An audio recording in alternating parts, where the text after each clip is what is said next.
I know you're aware of the situation we now face. And I want to tell you the truth. I want to go deep with both of you on episode 7. James, I'm going to start with you. I mean, first off, harrowing. The entire start to finish, harrowing. Our modeling shows imminent worldwide disaster, including here at home. The president's final address is so beautifully done. Talk to me about sitting at the replica Resolute desk.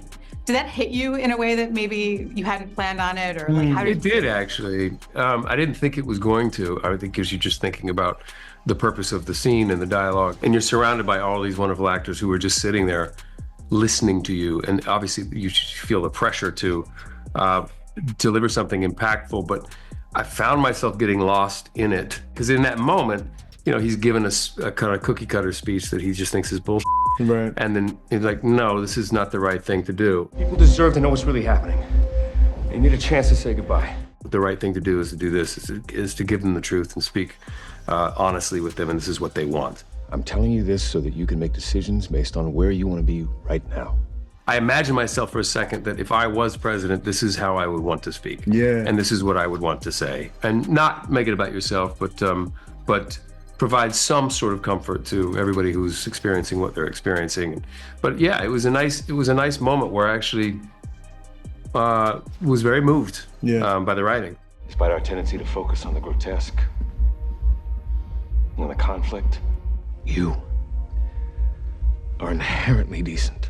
And obviously, Xavier's all over the place in that episode. He's got a lot of things. Xavier's all over the place, but Sterling K. Brown, producer, is like at Video Village watching James do his thing and just delighted.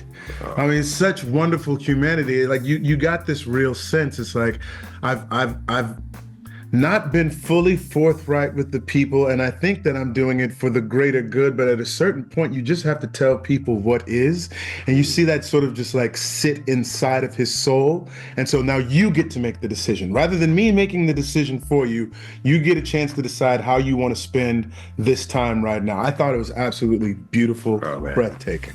Very nice. Okay. Very nice. If you know the whereabouts of Xavier Collins, tell him I love him. As we said, Xavier's been through a lot. How much does he want to believe what Smith is telling him, and how much do you think he actually believes her as she's laying out everything? I think once he hears the recordings, like, there's no reason for her to have doctored them, like to hold on to doctored recordings of somebody's voice or whatnot. Like, I think he's like sort of forced to believe like, oh, like, my wife is still out there. And if she is possibly still out there now, I have to find her. How do I find her?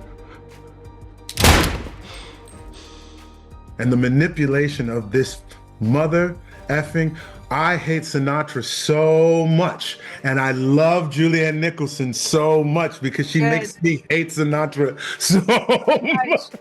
So much. You know, that it's like, I need to get my wife, I need to destroy this woman, I need to get my child back. Like, there's so many things that I need to do, but like, in his mind now, it becomes a dawning of like, oh wow, the world is bigger than what I thought.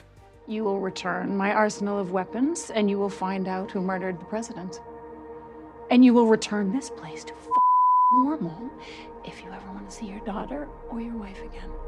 Do you think these two would consider each other friends, Cal and Xavier? I think so. I think Cal would like to be able to say that. I think he would. I don't think he's also dismissing the complicated nature of it, of the relationship, and the different, there's the disparity of status levels. But I think he desperately wants a friend in his life, and I think he wants Sterling to be that. I mean, that was me speaking. I want Sterling to be my friend. Doesn't want Sterling to be there, honestly. I'm sorry, did I sneak that in there? No, he definitely wants Xavier to be his friend. I would say yes, they have a unique friendship. Yeah. But there is a respect, and I do feel like when it really matters, that they would give their life for the other person, and he already did. Sure. He already did. Yeah. Taking a bullet for him. I think it's from Xavier's perspective, they are as close as they can be under the given circumstances. Right. He still has to call him sir, and if not sir, Mr. President. You know what I'm saying? Yeah. and has to recognize where he is in the pecking order of things. But that being said, I think the president allows him to be as close to him as possible. And I think because of proximity, Xavier knows that. Like, he doesn't have a lot of friends, and the way in which he speaks with me, he recognizes as different and appreciates it.